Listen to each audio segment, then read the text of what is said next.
Hello, welcome back to our channel voltage vision. Voltage vision में आप सभी का बहुत बहुत स्वागत है। प्यारे बच्चों, इसके पहले हम लोगों ने डिस्कशन किया था दो टॉपिक के बारे में। पहला इलेक्ट्रोस्टैटिक्स के बारे में थोड़ा पढ़ लिया था। दूसरा reflection of light, it means light के बारे में, प्रकाश के बारे में पढ़ा था। ओके, ऑप्टिक्स के बारे में पढ़ा था। जैसा कि हमने आप लोगों से प्रॉमिस भी किया था कि हम लोग जो पढ़ाई करने वाले बाबू वो क्रॉस कपल्ड मेथड से करेंगे। किससे करेंगे? क्रॉस कपल्ड मेथड से। ठीक है, ओके सर। तो इस क्रॉस कपल्ड मेथड में हमारा सीक्वेंस क्या होने वाला था? वैद्युत, प्रकाश, वैद्युत। तो हमारा दो क्लास हो चुका है, पहला वैद्युत का, दूसरा प्रकाश का। पहला वैद्युत का और दूसरा किसका? प्रकाश का। ठीक है, अच्छा। तो मैं थोड़ा थोड़ा सा जल्दी जल्दी से रिवीजन कराऊंगा कि हमने वैद्युत में क्या क्या चीजें पढ़ी थी। ठीक है, उसी के आगे पढ़ना है। वैद्युत में हम लोग पढ़ चुके थे कूलाम के नियम तक। ठीक है, उसी के आगे पढ़ना है।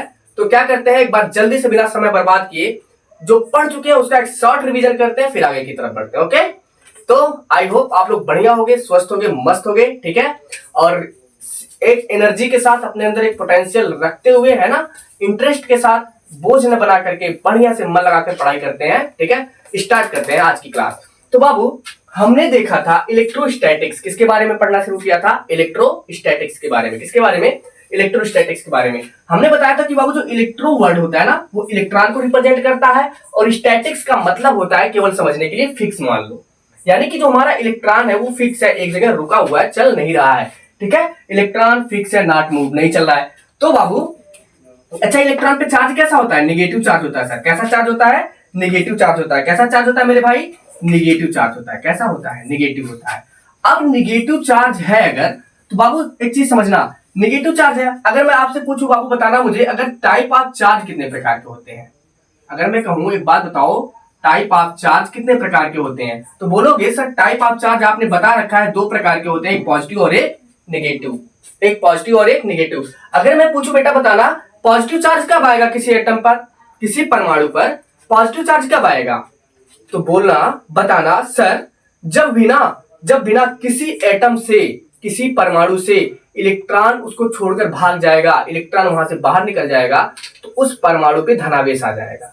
जैसे समझना, ये मान लो मेरा मुट्ठी है, इसमें प्रोटॉन और इलेक्ट्रॉन भरे हुए हैं। ठीक है, प्रोटॉन और इलेक्ट्रॉन भरे हुए हैं, और प्रोटॉन इलेक्ट्रॉन भरे हुए, इसका मतलब क्या? जितने प्रोटॉन है उतने इलेक्ट्रॉन है, और इसमें से अगर इलेक्ट्रॉन निकला तो कमी किसकी हो गई? इलेक्ट्रॉन की कमी हो गई। क्या प्रोटॉन की कमी हुई? नहीं। यानी कि अगर इसमें 10 इलेक्ट्रॉन और 10 प्रोटॉन थे, और इसमें से हमने 2 इलेक्ट्रॉन निकाल लिया, तो प्रोटॉन तो 10 बचे, लेकिन इलेक्ट्रॉन की संख्या 8 हो गई। संख्या में ज्यादा कौन है? प्रोटॉन है। तो प्रभाव किसका ज्यादा देखने को मिलेगा? प्रोटॉन। और प्रोटॉन को बाबू कैसा आवेश होता है? धनावेश होता है। इसलिए अगर कहीं भी बाबू, कहीं भी बेटा, अगर इलेक्ट्रॉन की कमी होगी, डिफिशियंसी होगी, तो वहां पे हमें पॉजिटिव चार्ज देखने के लिए मिलेगा। अगर इलेक्ट्रॉन का एक्सेस होगा, मतलब इलेक्ट्रॉन भर जाएगा, इलेक्ट्रॉन बढ़ जाएगा, इलेक्ट्रॉन को बाहर से हम अचीव कर लेंगे, बाहर से ग्रहण करेंगे, तो वहां पे हमें नेगेटिव चार्ज देखने के लिए मिलेगा। अब बाबू समझते हैं सर, ये चार्ज की क्वालिटी क्या होती है, चार्ज का हम यूज किस तरह से करते हैं। ठीक है, चार्ज का हम यूज कैसे करते हैं? तो हमने बताया बेटा, चार्ज जो होता है इसका यूज हम दो तरीके से करते हैं। फिक्स चार्ज का यूज हम दो तरीके से करते हैं। कैसे? पहला यूज करते हैं इलेक्ट्रिक फील्ड प्रोड्यूस करने में। किसमें सर? पहला यूज हम कर लेते हैं इलेक्ट्रिक फील्ड को प्रोड्यूस करने में, यानी कि इलेक्ट्रिक फील्ड उत्पन्न करने में। ठीक है, और दूसरा जो यूज करते हैं, चार्ज का ही यूज करते हैं। समझो, चार्ज का एक यूज होगा तो इलेक्ट्रिक फील्ड को प्रोड्यूस करने में, चार्ज का एक यूज हो गया इलेक्ट्रिक फील्ड को प्रोड्यूस करने में। सेकेंड वाला जो यूज होगा, इसी इलेक्ट्रिक फील्ड को, जो इलेक्ट्रिक फील्ड प्रोड्यूस हुआ है ना, इसी को एक्सपीरियंस करने के लिए, यानी कि उसे महसूस करने के लिए, इस इलेक्ट्रिक फील्ड को महसूस करने के लिए। कैसे महसूस करते हैं? मान लेते हैं बाबू, एक सोर्स चार्ज है, एक क्या है? एक सोर्स चार्ज है, मान लेते हैं वो क्यू है। अब जो सोर्स चार्ज है वो अपना एक वैद्युत क्षेत्र उत्पन्न कर लिया। ठीक है, तो हमने दिखाया बाबू, ये जो लाइन दिख रही है ना आपको, हमने मान लिया इतना दूर वैद्युत क्षेत्र है। इतना दूर कौन सा क्षेत्र है? वैद्युत क्षेत्र। किसका वैद्युत क्षेत्र है? इस प्लस वाले का वैद्युत क्षेत्र है। ठीक है, अब हमें चेक करना है बेटा कि अगर हम इस वैद्युत क्षेत्र में जाएंगे तो हमें किस तरह का बल का अनुभव होगा, किस तरह के क्षेत्र का अनुभव होगा। अगर हम प्लस लेके जाएंगे, अगर हम प्लस लेके जाएंगे तब हमें कैसा महसूस होगा, अगर हम माइनस लेके जाएंगे तब हमें कैसा महसूस होगा। तो समझना, अगर आप बेटा प्लस लेके जाओगे, चूंकि ये प्लस है, तो मैंने बताया था बेटा, जब समान प्रकृति के आवेश सामने सामने होंगे तो इनमें प्यार मोहब्बत नहीं होगा, इनमें प्यार मोहब्बत नहीं होगा। क्यों? क्योंकि दोनों एक ही प्रकृति के हैं, दोनों एक ही प्रकृति के हैं, तो इनमें प्रतिकर्षण होगा, समान गुण के प्रतिकर्षण हो जाएगा। तो बेटा ये एक दूसरे कहेगा, ये कहेगा कि भाई चल जैसा मैं वैसा तू भी, क्या ही भाव दूं तुझे, है ना। तो इन दोनों में प्रतिकर्षण देखने को मिलेगा, यानी कि ये घुसने ही नहीं देगा। मैं तुम्हें एक एग्जांपल से समझाता हूं। मान लो एक क्षेत्र है, गांव देखे होगे, गांव में तो जो कुत्ते होते हैं बाबू, उनका वो एरिया होता है। क्या बाहर वाले कुत्ते को अलाउड करते हैं? वो करते हैं? नहीं करते हैं ना। कहते हैं ये आएगा तो कब्जा कर लेगा, ठीक है, तो इसीलिए उसको अलाउड तो करते नहीं है। सेम बाबू, प्लस चार्ज है तो प्लस चार्ज को अलाउड नहीं करेगा। अगर निगेटिव चार्ज आ गया तो प्रकृति विपरीत है, तो ये सोचेगा कि अच्छा ये निगेटिव है, कुछ तो इसमें स्पेशल होगा, इसको बुला लेते हैं, है ना। तो ये प्लस वाला इस निगेटिव को अपनी तरफ खींचेगा, अट्रैक्शन। अब एक चीज समझना, दो चीजें देखने को मिली बाबू, प्रतिकर्षण और आकर्षण। प्रतिकर्षण और आकर्षण, तो जो उसको धक्का दिया होगा बाहर की तरफ, जो प्रतिकर्षण बल लगाया होगा, तो कुछ ना कुछ बल लगाया होगा ना यार, और अगर पास बुलाया होगा तब भी कुछ ना कुछ बल लगाया होगा। उसे हम कहते हैं स्थिर वैद्युत बल। क्या कहते हैं? स्थिर वैद्युत बल। और इसी स्थिर वैद्युत बल की जानकारी के लिए, इसी स्थिर वैद्युत बल को बताने के लिए एक वैज्ञानिक आए थे, जिनका नाम हमने बताया था बेटा कि कूलाम। कूलाम का नियम, कूलाम का नियम।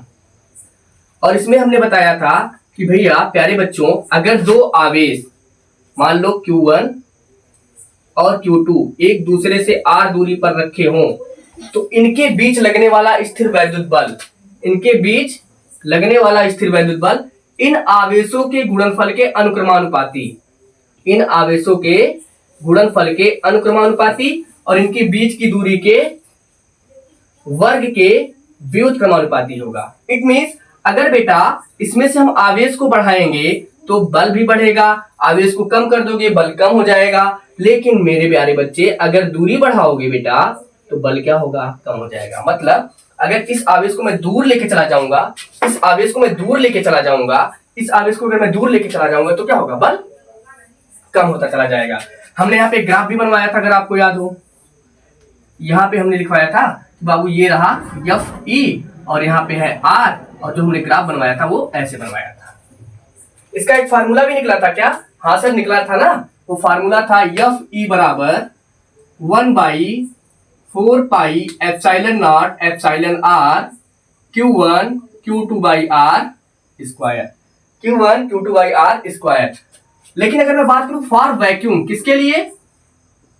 वैक्यूम के लिए, निर्वात के लिए। किसके लिए मेरे भाई? निर्वात के लिए। तो बेटा निर्वात के लिए जो होता है हमारा एप्सिलॉन R, उसकी वैल्यू क्या हो जाती है? 1 हो जाती है। एप्सिलॉन R की वैल्यू क्या हो जाएगी? 1 हो जाएगी।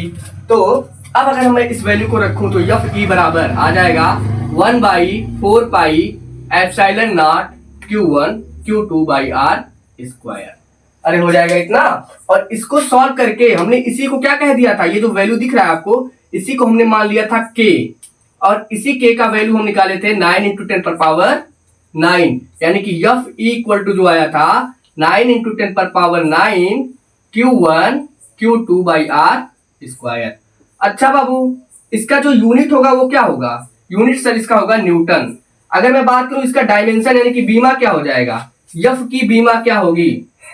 F का बीमा, तो बल का बीमा होता है MLT -2, MLT -2। ठीक है, तो यहां तक चीजें हो चुकी थी। आज पढ़ना है इसी के आगे, इसके आगे पढ़ना है हमें, ठीक है।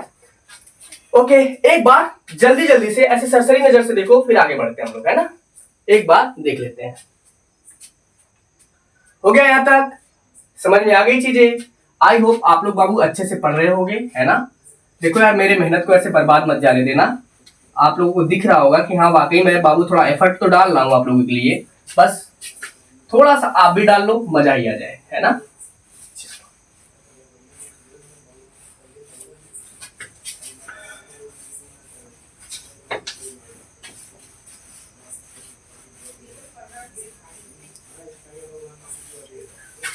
अब बाबू एक चीज समझना, हमने कहा जो चार्ज होगा वो किसको उत्पन्न करेगा बेटा? वो उत्पन्न करेगा इलेक्ट्रिक फील्ड को, इलेक्ट्रिक फील्ड को। यानी कि इलेक्ट्रिक फील्ड की जो हिंदी होती है वो होती है वैद्युत क्षेत्र। क्या होती है? वैद्युत क्षेत्र। अब एक चीज समझो, मान लेते हैं बहुत अच्छे से, ठीक है, इस चीज को समझना। अगर मैं कहूं वैद्युत क्षेत्र क्या होता है, अगर मैं आप लोगों से पूछ लूं बाबू चार्ज ने जो वैद्युत क्षेत्र उत्पन्न किया है वो क्या होता है, तो वैद्युत क्षेत्र वह क्षेत्र होता है, वैद्युत क्षेत्र वह क्षेत्र होता है जहां पर हम किसी आवेश पर आकर्षण या प्रतिकर्षण बल का अनुभव करते हैं। प्लीज एक बार फिर से, हेलो हेलो, एक बार फिर से, यानी कि वैद्युत क्षेत्र वह क्षेत्र होता है जहां पर हम वैद्युत क्षेत्र या क्या, यानी कि सॉरी, वैद्युत क्षेत्र के गुणों यानी कि उनके क्वालिटी के बारे में और आवेश पर कैसा बल लग रहा है, आकर्षण या प्रतिकर्षण, इसके बारे में जानकारी प्राप्त करते हैं। ठीक है, तो देख लेते हैं सर क्या होता है। बाबू वैद्युत क्षेत्र वह क्षेत्र होता है, वैद्युत क्षेत्र वह क्षेत्र होता है, वह क्षेत्र होता है जहां जहां हम किसी आवेश पर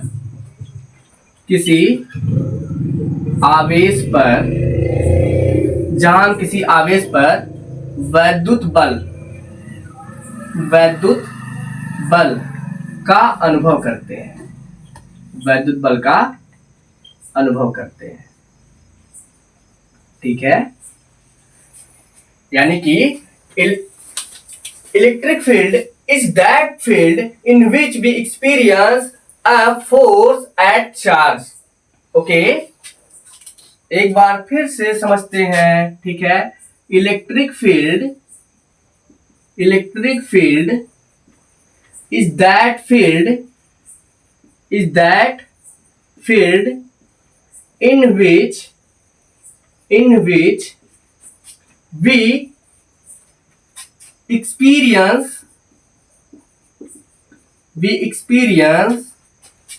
an electric field at charge। अब बाबू समझना, यहां पे हम किसको अनुभव करने वाले हैं? इलेक्ट्रिक फील्ड को। किसको अनुभव करने वाले हैं? इलेक्ट्रिक फील्ड को।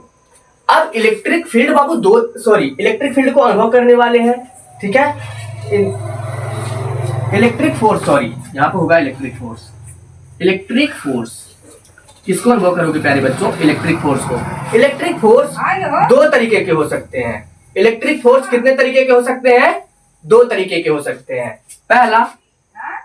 पहला इलेक्ट्रिक फील्ड दो तरीके के हो सकते हैं। पहला अट्रैक्शन वाला फोर्स होगा, अट्रैक्शन फोर्स, और नेक्स्ट हो सकता है, दूसरा हो सकता है रिपल्सन फोर्स।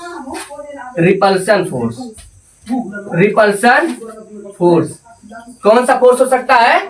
रिपल्सन फोर्स होगा। कौन सा फोर्स? Repulsion force. कौन सा फोर्स? Repulsion force. ठीक है बाबू, ये अट्रैक्शन फोर्स या रिपल्सन फोर्स निर्भर करेगा कि किस तरह का चार्ज के द्वारा उत्पन्न वैद्युत क्षेत्र है और किस तरह का चार्ज आप लेके जा रहे हैं उसमें। अभी इसके पहले जस्ट देखे हम लोग, है ना? ठीक है सर, ओके।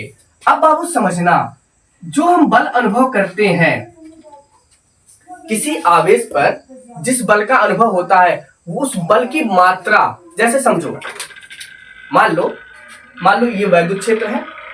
अब जैसे ही मैं इस वैद्युत क्षेत्र में ऐसे घुसा, ठीक है, सामने वाला चार्ज मेरे ऊपर कितना तेज से, कितनी तीव्रता के साथ मुझे बाहर ढकेलने की कोशिश कर रहा है, उसे कहते हैं वैद्युत क्षेत्र की तीव्रता।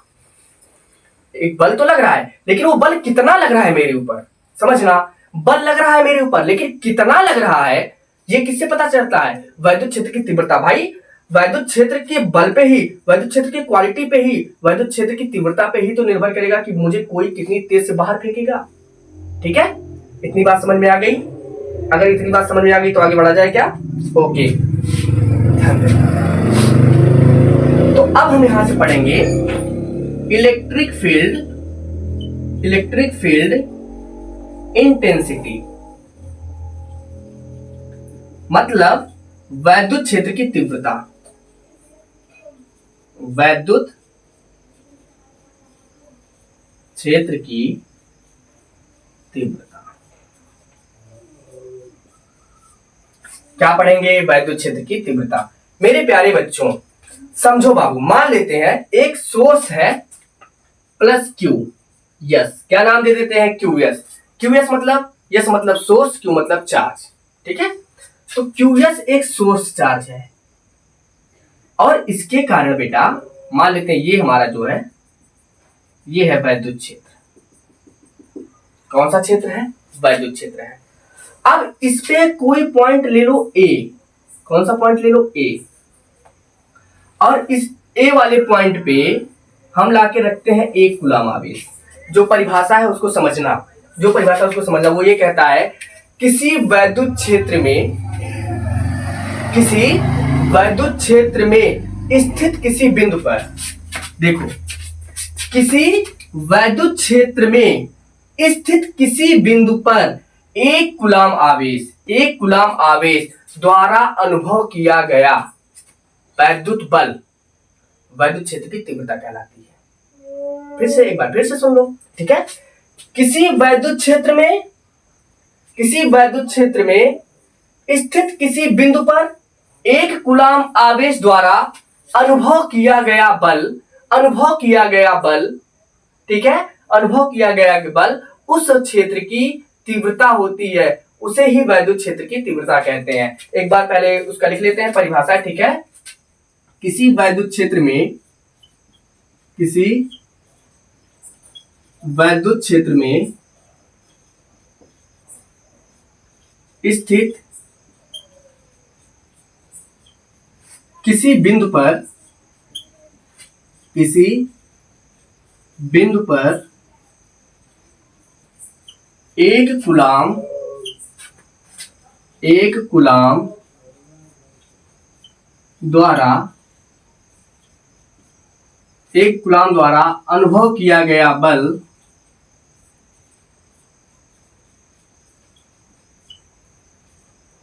किया गया बल उस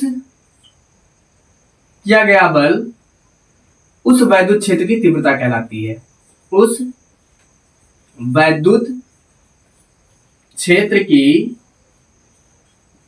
तीव्रता कहलाती है।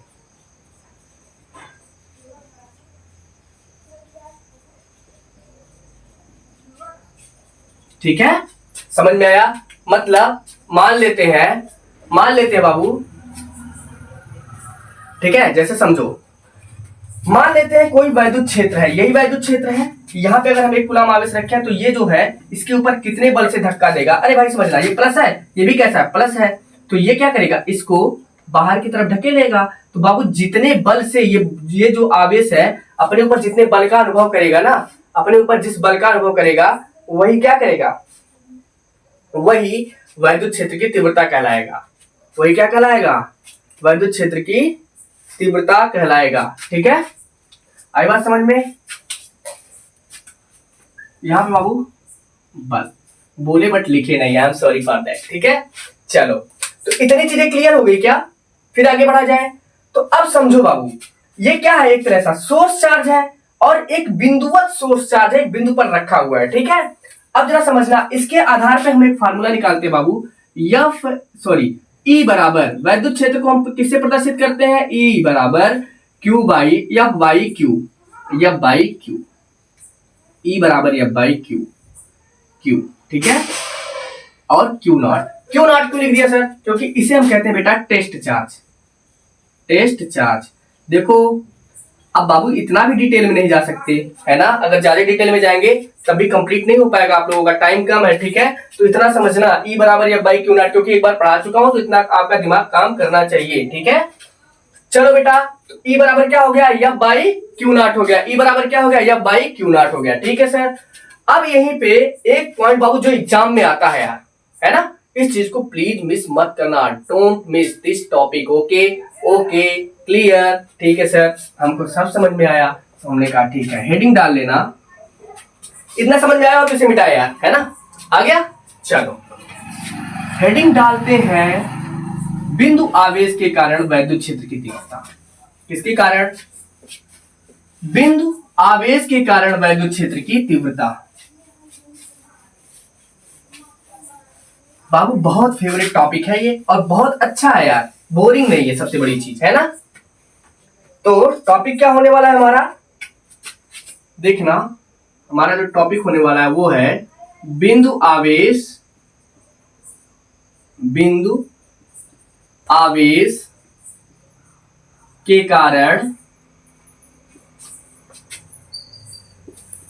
कारण वैद्युत क्षेत्र की तीव्रता। देखो, मेरे लॉजिक से चलोगे, मेरे हिसाब से चलोगे, तुमको समझने में कहीं दिक्कत नहीं आएगा। देखो, वर्ड से समझो बाबू, मेरा काम है, मैं तो देखो यार वर्ड से ही अप्रोच लेता हूं और शब्दों से ही खेलता हूं, शब्दों के साथ ही समझता हूं। यहां पे एक शब्द लिखा हुआ है बिंदु आवेश, यानी कि प्यारे बच्चों कहीं पे एक पॉइंट मान लेते हैं और इस पॉइंट पे एक आवेश रख देते हैं सोर्स।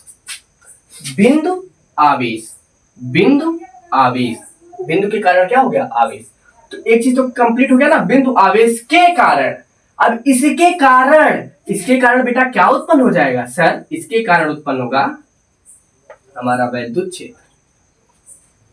मजा आया एकदम अच्छे से। तो बिंदु आवेश के कारण वैद्युत क्षेत्र, अब ये वैद्युत क्षेत्र उत्पन्न हो गया, अब इसके कारण तीव्रता ज्ञात करना है।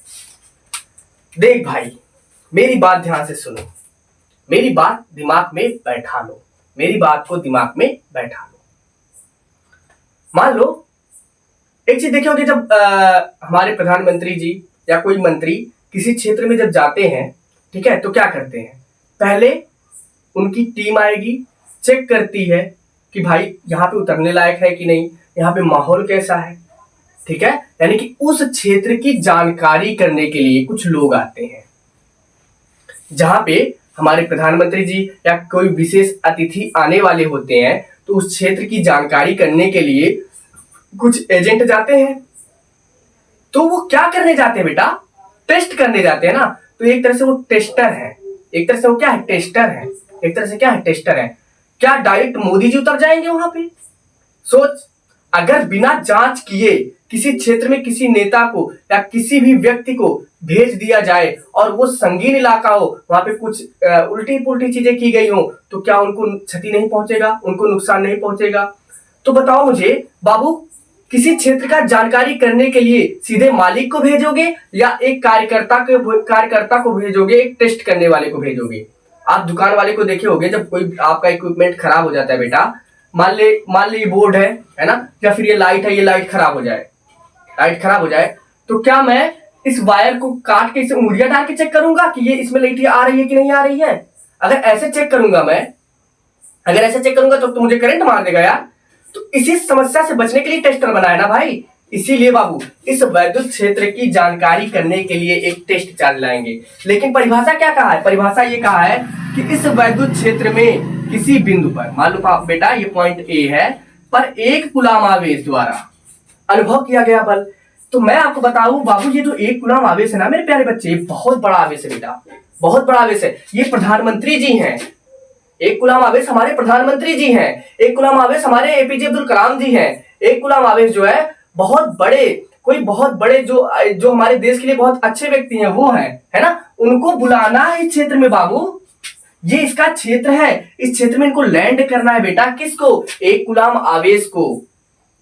तो मुझे बताओ, क्या 1 कूलाम आवेश को डायरेक्ट भेजना सही रहेगा? तुम बोलोगे नहीं सर, रिस्क है। हमने कहा हाँ बिल्कुल रिस्क है। इसी रिस्क को बचने के लिए ये जो है, ये प्रधानमंत्री जी जो है, एक चार्ज को भेजते हैं जिसे हमने कह दिया टेस्ट चार्ज, Q0। क्या कह दिया? Q0।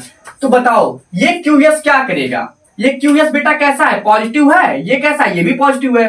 तो ये QS इसको किधर धक्का देगा? बाहर की तरफ। कहेगा दफा हो जाओ, निकल जाओ, मेरे यहां किसी की जरूरत नहीं है, मैं किसी को उतरने नहीं दूंगा, चलो बाहर, निकल जाओ। ठीक है, यानी कि रिपल करेगा बेटा, रिपल कर देगा, बाहर की तरफ धक्का दे देगा। ठीक है, तो मान लेते हैं यह जो QS है इसे Fe बल से धक्का दिया, तो लिखें क्या? Q0 पर वैद्युत Q0 पर स्रोत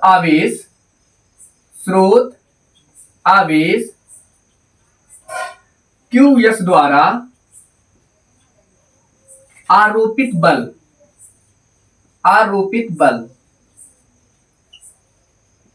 कौन सा है सर? आरोपित बल जो है ना वो हमारा है Fe।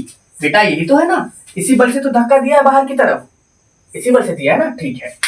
तो बाबू एक बात बताओ मुझे, अगर Q0 आवेश पर यानी कि Q0 कूलाम आवेश पर स्रोत आवेश QS द्वारा अनुभव किया गया जो बल है, Q0 पर स्रोत आवेश QS द्वारा आरोपित किया गया जो बल है वो Fe है, तो एक बात बताओ मुझे, एक coulomb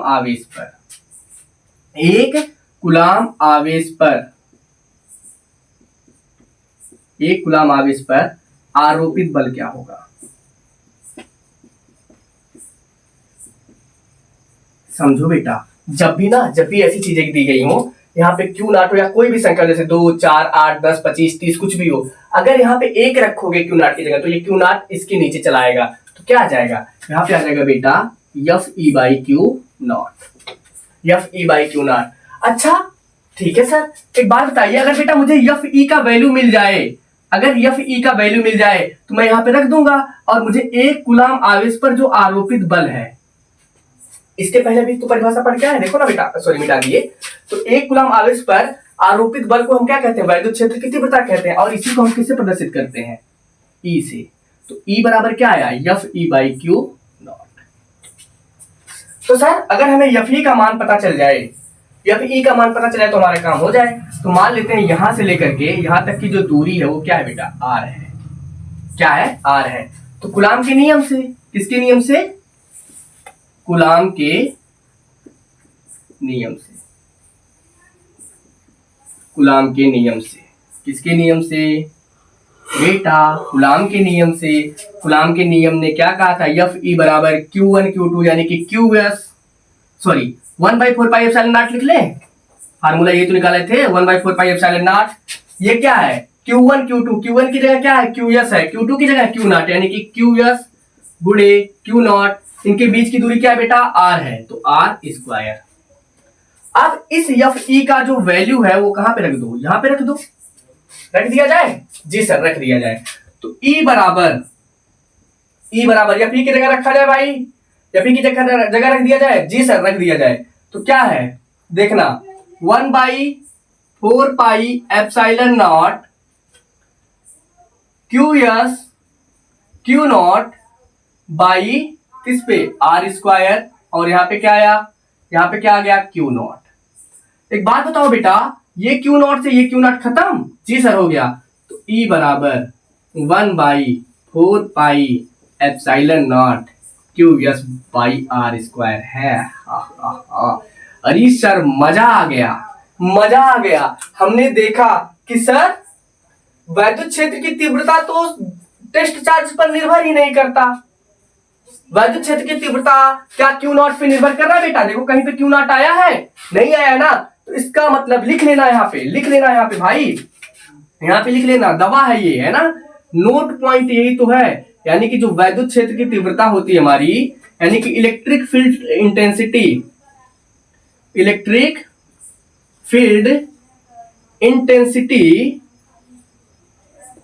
intensity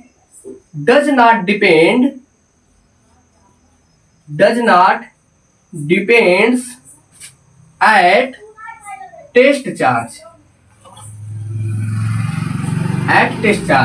It only depends at किस पर? सोर्स चार्ज पर। It's only depends at source charge, है ना। यह बेटा केवल सोर्स चार्ज पर निर्भर करता है। किस पर? It only depends eight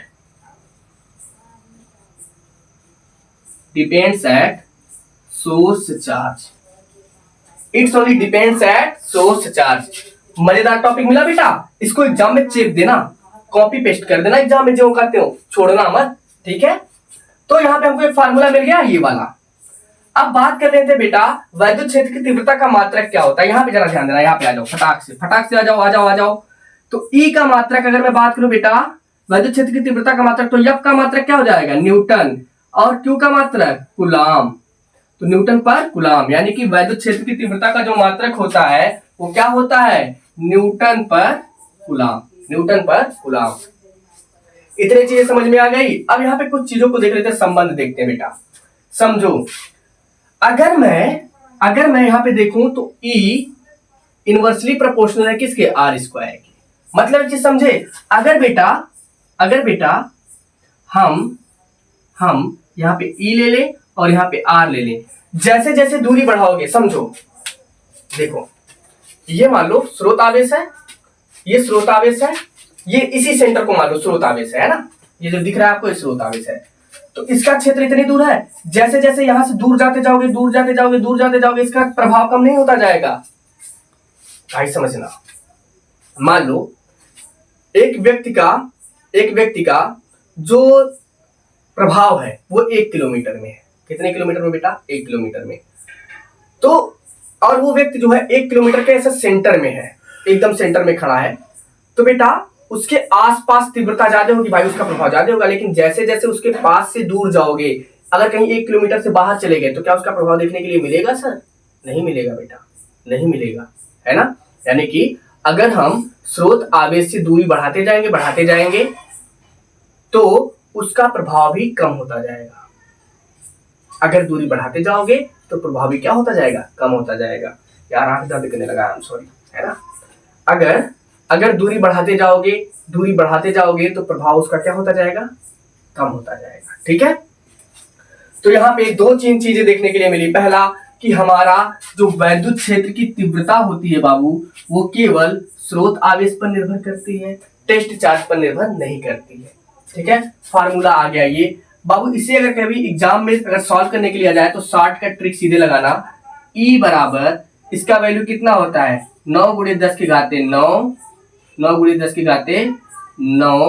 Qs/R² Newton पर कूलाम। ठीक है, अब लगे हाथ कभी कभी क्या पूछ लेता है कि वैद्युत क्षेत्र रेखा किसके बारे में पूछता है, वैद्युत क्षेत्र रेखा के बारे में पूछ लेता है। किसके बारे में, वैद्युत क्षेत्र की रेखा के बारे में। ये भी बाबू 2 मिनट लगेगा, निपटा लेते हैं, फिर क्लास को वाइंड अप करते हैं। ठीक है, ओके। तो ये चीजें समझ में आ गई हो, ये चीजें अगर आपके दिमाग में घुस गया हो तो आगे बढ़ा जाए। ठीक है सर, ओके बाबू। तो बढ़ते हैं यहां से आगे। आज मुझे यार पढ़ाने में मजा आ रहा है आज, क्योंकि थोड़ा जो मैं वीडियो शूट कर रहा हूँ बाबू वो नाइट में कर रहा हूँ, और जो बाहर के जो आउटर एरियाज के आवाज हैं, जैसे बाइक्स हो गए, है ना, वो आ नहीं रहे अच्छे से। तो आज मैं भी रिलैक्स हूँ, मेरा मूड भी सही है, और आपको वो चीजें कंटेंट में दिख रही होंगी, और हल्का फुल्का जो आवाज आ रहा होगा वो बस है ऐसे ही, जानते हो घर है तो आसपास चलता है। ठीक है, देख लेते हैं, छोटा सा टॉपिक है वैद्युत क्षेत्र रेखाएं। वैद्युत क्षेत्र रेखाएं, जल्दी से, है ना, बिना टाइम बर्बाद किए। इलेक्ट्रिक फील्ड लाइन बाबू पूछ सकता है ये, बट संभावना नहीं है, पहले बता दे रहा हूं। इलेक्ट्रिक नहीं पढ़ के जाओगे तभी कोई दिक्कत नहीं होगा, बट समझ लोगे तो याद भी हो जाएगा। समझना, मेरी बात को ध्यान से सुनो। वैद्युत क्षेत्र रेखाएं वे काल्पनिक रेखाएं हैं। वैद्युत क्षेत्र रेखाएं वे काल्पनिक रेखाएं हैं जिन पर खींची गई स्पर्शी वैद्युत क्षेत्र की तीव्रता को बताती है। जिस पर खींची गई स्पर्शी वैद्युत क्षेत्र की तीव्रता को बताती है। कहने का मतलब ये बेटा, ये एक ऐसी काल्पनिक रेखा है जिसके किसी भी बिंदु पर, मान लो मैं यहाँ पे लिख देता हूं, ऐसे खींच देता हूं, यहां मैं खींच दूं, यहां मैं खींच लूं, ठीक है, यहां खींच देता हूं, तो ये हो गया, ये भी वैद्युत क्षेत्र की दिशा को बता रहा है, ये भी बता रहा है ना, ये भी बता रहा है बेटा, ये भी बता रहा है। एक चीज और, वैद्युत क्षेत्र की जो तीव्रता होती है वो सदिश राशि होती है बेटा, ठीक है ना, लिख लेना साइड में, वैद्युत क्षेत्र की तीव्रता एक सदिश राशि होती है। ओके, तो पहला क्या हो गया, पहला पॉइंट ये हो गया, वैद्युत क्षेत्र रेखाएं वे काल्पनिक रेखाएं होती हैं। It is an imaginary lines, it is an imaginary lines, ये काल्पनिक रेखाएं होती हैं। यदि इन काल्पनिक रेखाओं पर बेटा हम कभी भी स्पर्शी खींचते, अगर हम टेंजेंट खींचे, है ना, तो वो क्या बताता है, it is an imaginary line, यह एक काल्पनिक रेखा होती है जिस पर खींची गई स्पर्श रेखा,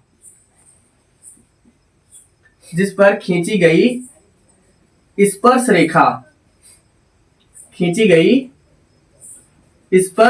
रेखा वैद्युत क्षेत्र की दिशा को निर्देशित करती है, वैद्युत क्षेत्र के दिशा को निर्देशित करती है। ठीक है, क्या करती है, वैद्युत क्षेत्र की दिशा को निर्देशित करती है, वैद्युत क्षेत्र की दिशा को निर्देशित करती है। ठीक है, ये तो हो गया पहला पॉइंट। यह एक काल्पनिक रेखा होती है जो वैद्युत क्षेत्र की दिशा को यह एक काल्पनिक रेखा होती है जिस पर खींची गई स्पर्श रेखा, स्पर्श मतलब ऐसे छू करके खींची गई स्पर्श रेखा किसको बताती है बेटा, वैद्युत क्षेत्र की दिशा को बताती है, पहला पॉइंट। दूसरा, वैद्युत क्षेत्र रेखाएं जो होती है बाबू, वो धनावेश से प्रारंभ होती हैं और अनंत की ओर जाती हैं। धनावेश, खूब पैसा है, ले लुटा रहा हूं मैं, है ना, ऐसे एनर्जी बहुत है। जब ऊर्जा अंदर ज्यादा होता है तो बाहर की तरफ दिखता है, ऊर्जा अंदर ज्यादा होता है, अगर प्लस में होते हो तो बाहर की तरफ तुम्हारा प्रभाव दिखता है।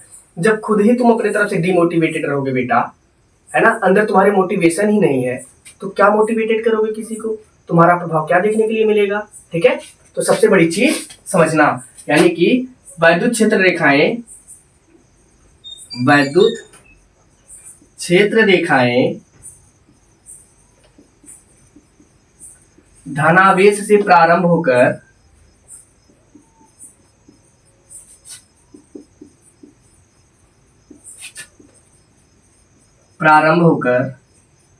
अनंत की ओर जाती हैं, अनंत की ओर जाती हैं। क्या होती हैं, अनंत की ओर जाती हैं। यानी कि बेटा अगर यहाँ पे कोई प्लस चार्ज है ना, तो धनावेश यहां से प्रारंभ होगी और कहां जाएंगी, अनंत की तरफ। इनका कोई एंड पॉइंट नहीं है बेटा, अनंत की तरफ जाती हुई प्रतीत होती है। दूसरा पॉइंट हो गया। तीसरा, अगर तीसरे की पॉइंट की बात करता हूं बाबू, वैद्युत क्षेत्र रेखाएं, वैद्युत क्षेत्र रेखाएं या वैद्युत बल रेखाएं। ठीक है, प्लीज ऐसे कंफ्यूज मत होना यार, अगर वैद्युत बल रेखा लिखा दिख गया आपको। ठीक है, तो वैद्युत क्षेत्र रेखाएं या वैद्युत बल रेखाएं अनंत से ऋणावेश की ओर आती है।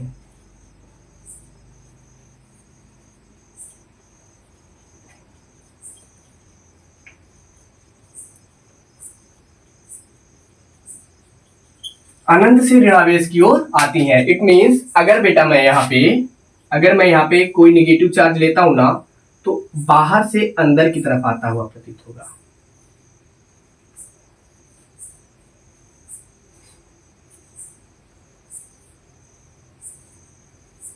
बाहर से अंदर की तरफ आता हुआ प्रतीत होगा। ठीक है, कितने लाइन हो गए, कितने पॉइंट हो गए, 3।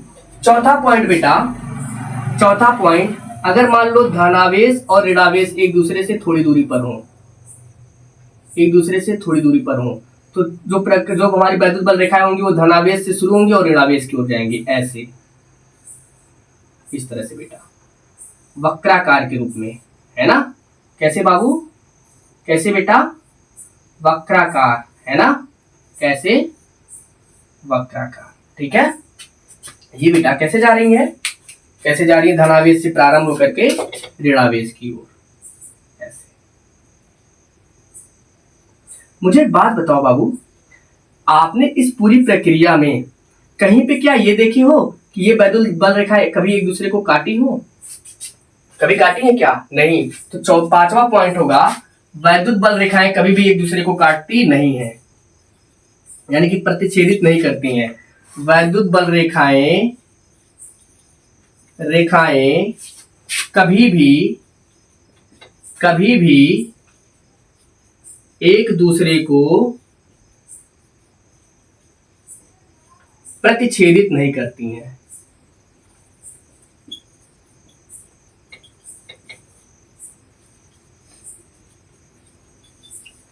यही कारण है बाबू, यही कारण है कि प्लस प्लस के बीच में प्रतिकर्षण देखने के लिए मिलता है और माइनस माइनस के बीच में प्रतिकर्षण देखने के लिए मिलता है, लेकिन प्लस और माइनस के बीच में आकर्षण। कैसे सर? एग्जांपल के लिए एग्जांपल लेकर समझाइए। देखो देखो बाबू, अगर ये प्लस है और ये भी प्लस है तो क्या लगता है आपको? यहां भी अनंत से आ रही होंगी, ठीक है? ऐसे समझते हैं, ये प्लस क्यू, ये भी प्लस क्यू। तो अगर मैं ऐसे लेकर के आ रहा हूं, अंदर की तरफ आएगी ना भाई, बाहर तो जाएगी नहीं। ऐसे ऐसे ऐसे ऐसे, तो बाबू क्या लगता है आपको, कभी ये एक दूसरे को काटेंगी? नहीं काटेंगी, काटेंगी नहीं। तो जितना पास लेके जाओगे वो उतना ऐसे हो जाएंगी। देख ऐसे, ये ऐसे आ रही है, ऐसे होंगी, ऐसे। तो ऐसे ही एक दूसरे को ढकेलेंगी, एक दूसरे से दूर, ठीक है? अगर नेगेटिव नेगेटिव हो तब भी ये चांस होने वाला है, ये नेगेटिव और ये नेगेटिव। तो यहां पे क्या होगा, आएगा बाहर से किधर? अंदर की तरफ, ऐसे, ये वाला। तो अब की बार क्या हो रहा है, देखो बाहर से आ रहा है ऐसे। अब इसको ऐसे काटेगा नहीं बेटा, काटेगा नहीं, वो आएगा ऐसे लड़के के, इसे जबरदस्ती इसको ढकेल देगा उधर की तरफ, ठीक है? तो इनके बीच में प्रतिकर्षण देखने के लिए मिलेगा। लेकिन अगर बेटा इसी प्लस को इस माइनस के सामने रखोगे तो क्या होगा, यहां से विद्युत बल रेखा निकलेगी, सीधे माइनस पे चली जाएगी, क्योंकि प्लस से निकलती है, प्लस से स्टार्ट होता है ना। देखो यहाँ पे प्लस से शुरू होता है और यहाँ पे क्या होता है, माइनस की ओर आता है। तो प्लस से शुरू हुआ, माइनस की ओर चला गया। एक चीज और बताऊं, बहुत पते की बात, वैद्युत बल रेखाएं हमेशा शॉर्टेस्ट पाथ ढूंढती हैं, लघु पथ ढूंढती हैं, है ना? ये ज्यादा लंबा रास्ता नहीं चलना चाहती, ये सोचती है बस छोटे में ही निपट जाए, है ना? तो लिख सकते हो यहाँ पे, कितना पॉइंट हो गया बेटा? 5, छठवां, है ना? वैद्युत बल रेखाएं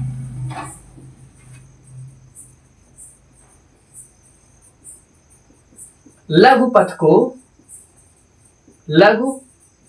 पथ का अनुसरण करती है।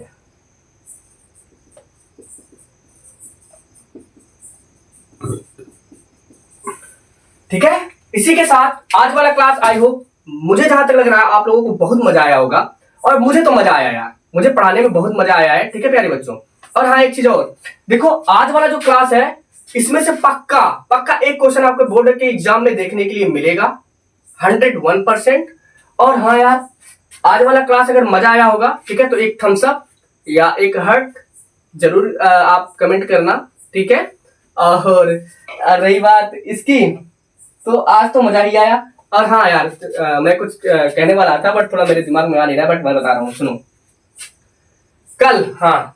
कल जो हमारा टॉपिक होगा, प्रकाश का परावर्तन हम पढ़ चुके हैं, तो परावर्तन पढ़े हैं, अब परावर्तन के एप्लीकेशन पढ़ेंगे, दर्पण के बारे में पढ़ेंगे, प्रतिबिंब का बनना पढ़ेंगे। और बाबू इससे रिलेटेड जो टॉपिक है वो होगा परसों।